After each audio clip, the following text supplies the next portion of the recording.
What's going on, everybody? Good morning. Happy Wednesday. We have made it to the day before. It is the day before the 2025 NFL Draft.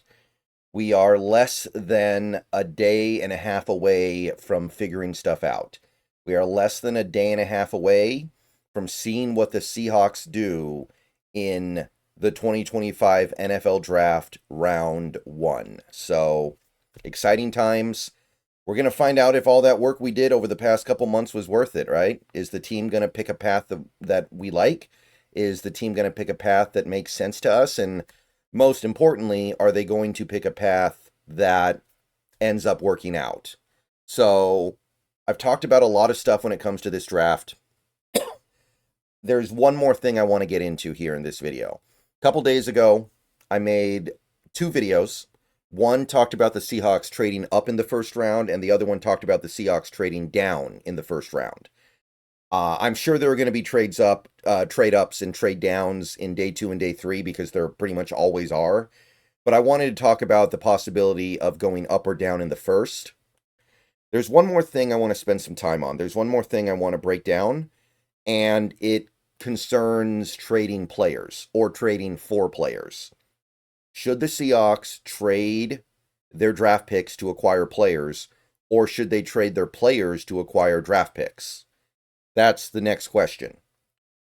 So we've got some buzz around the idea of the Seahawks maybe trading players for picks. We got this tweet on screen here from Slick Rick, and we've seen similar thoughts and possibilities and considerations from other people. This is not the first time we've heard about this, but that it's certainly an angle that merits some discussion. First, though, I want to talk about the possibility of the Seahawks trading for players, so giving up a draft pick or draft picks to get players here. I know that there was a little bit of buzz around the Seahawks trading for TJ Watt. Like, there were some betting websites you could go on, maybe it was like a week ago, where they listed odds for the landing spot for TJ Watt in the event of a trade, and the Seahawks odds were like second. So for some reason, people thought that was a real possibility. There was another potentially disgruntled star player who wanted a new contract that the Seahawks had really high odds on. I'll say for my part, I didn't really get those. It might have been like Tyreek Hill. It might have been Tyreek Hill, I'm not sure. But there were a couple players who had, for some reason, some buzz around getting traded to the Seahawks. Those ones I don't get. TJ Watt doesn't make any sense to me. That's a go for it now move, and I don't think we should be going for it now. TJ Watt is coming off a year where he suffered a pretty big injury and he wants a new contract. It's going to be a massive contract. And I don't know. I don't know how that's supposed to really work out for us. The main veteran that I would trade for, if there's somebody to trade for, I would like Jalen Ramsey. And I think you could get him for like a 4th round pick. We can afford to take on his salary. So trade for Jalen Ramsey. If it works out, great. If it doesn't work out, you're out a little bit of money and a 4th round pick. I can live with that. By the way, Jalen Ramsey should be able to move to safety even when he's no longer athletic enough to play corner. So if you get Jalen Ramsey and he washes out at corner, you can probably put him at safety and get good stuff out of him still. So there's a couple different ways that can work out. I'd be okay trading for some offensive linemen. I made a video about a month ago talking about some guys we might be able to trade for. Made a list of them. Some of them are, I think actually most of them were younger players. And that's something I'm always going to be open to doing, trading for younger players, because at that point it's not that different than trading, than just using the draft pick if the player's young enough.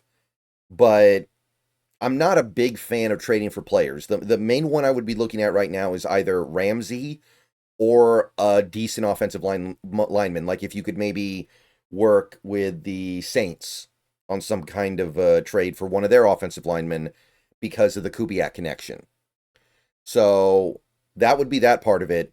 But now let's talk about the other part of it, trading players. And there are a few different candidates here.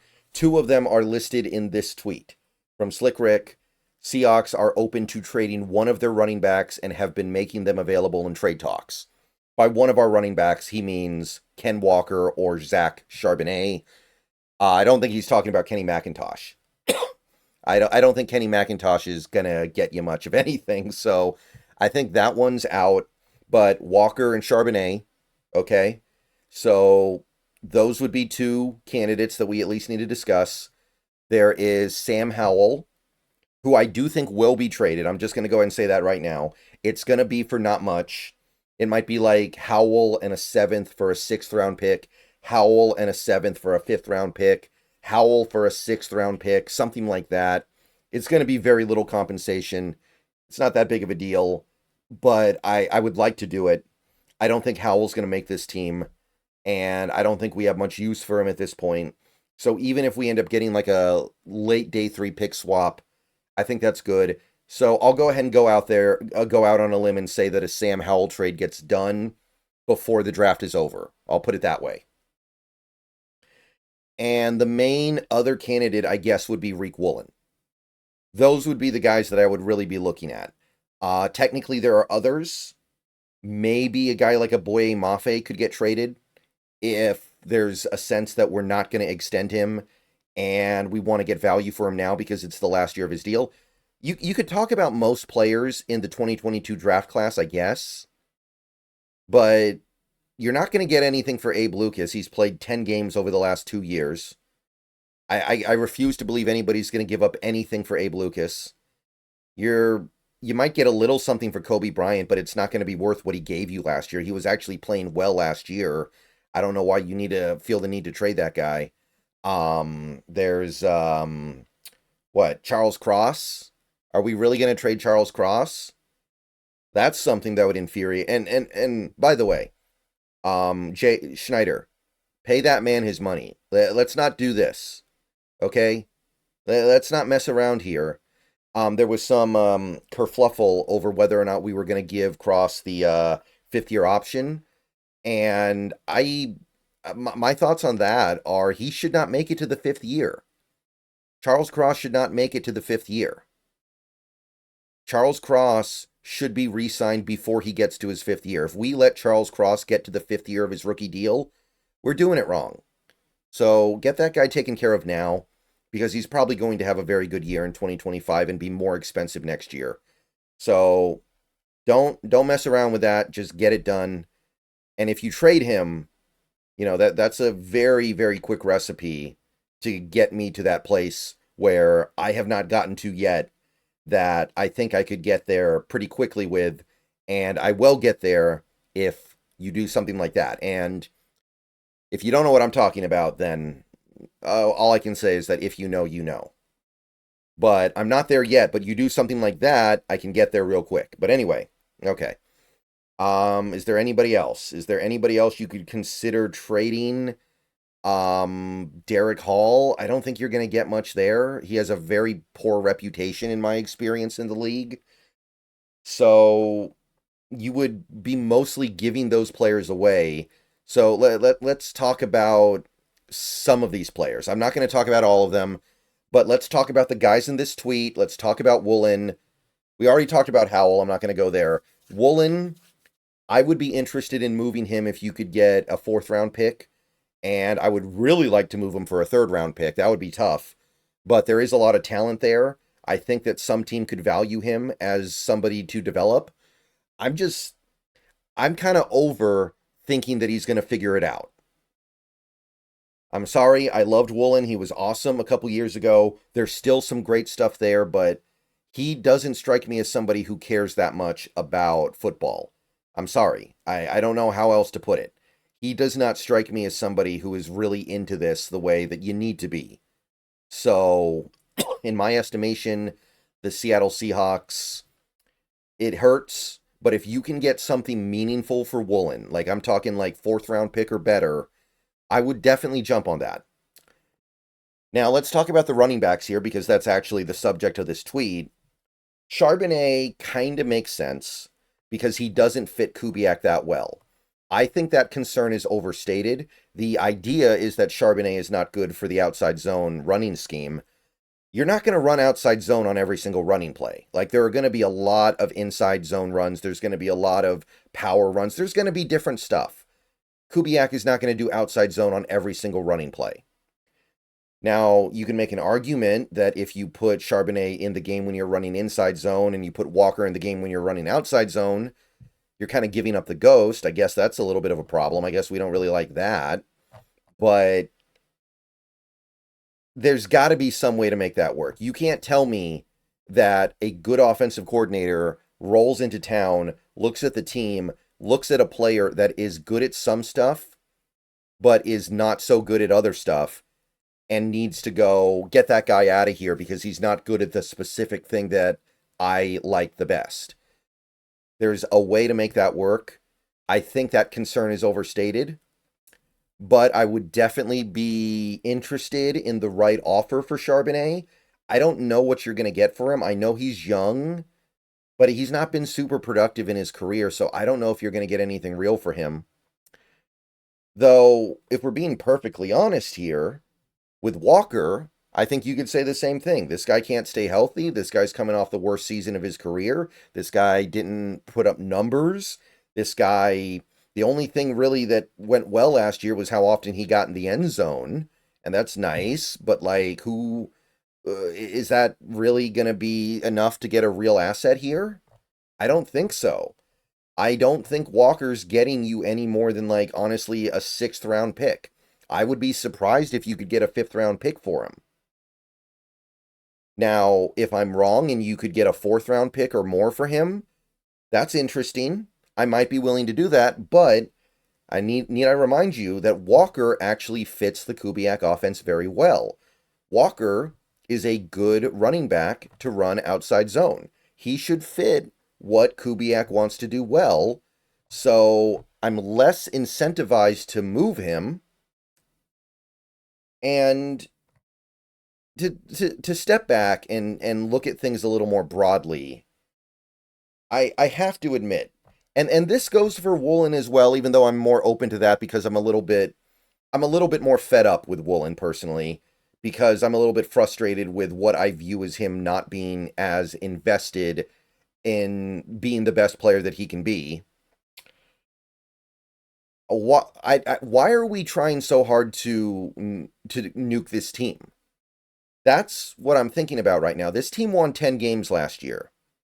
This team won 10 games last year and missed the playoffs by a fairly significant bit of bad luck. Usually when you win 10 games, you get in. So, okay, you trade DK Metcalf. I'm not necessarily a fan of it, especially because we didn't really get that much for him. But whatever, he didn't want to be here. Okay, sure. You trade Geno Smith for not that much either. I mean, I really didn't like that, but okay, maybe he didn't want to be here. I'm not as convinced of that as everybody in my comment section seems to be, but whatever, okay. Maybe those are things that had to happen.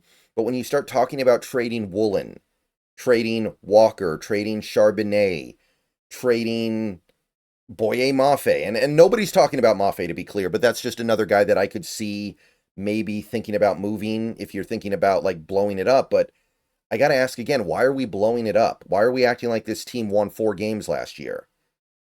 Like, we are creating problems on this team that we don't need to be creating, in my view.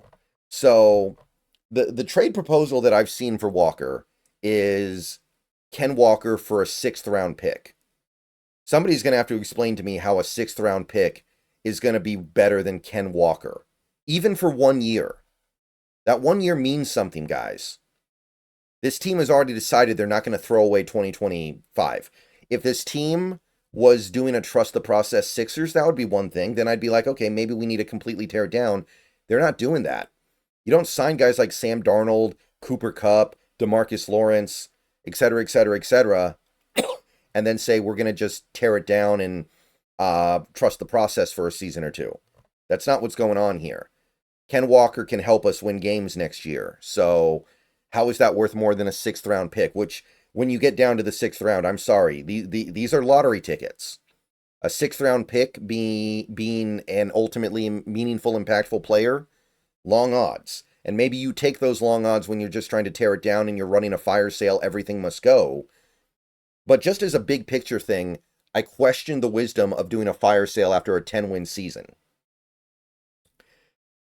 So I struggle with this one. I do struggle with this one, but here's what I'm going to say about it big picture. So I was looking at the draft charts. Let's look at the Jimmy Johnson chart first, even though it's probably the less useful of the two. And I was thinking about the possibility of the Seahawks, and this is something I did in my mock drafts once or twice yesterday during yesterday's mock draft party, trading up with a second round pick to get back into the back end of the first to get another player. Like, let's say the Seahawks either make their pick at 18 or trade down a little bit with like Minnesota or Green Bay, and they pick at 22, 23, 24, whatever. And then they get down to the very back end of the first round and there's something that they like there. Could you trade back into the first? So, for instance, let's say you get down to Washington's pick and Washington wants to trade down. Their pick is worth 640. You've got a second round pick worth 400, so you need to make up 240 points. Your other second rounder is too much, but your third rounder is not enough. So you need to make up 400 plus 180, so it would be second plus third, and then you need to find a way to make up another 60 points of value. Could a guy like Ken Walker maybe make up that 60 points of value? Could a guy like Reek Woolen make up that 60 points of value?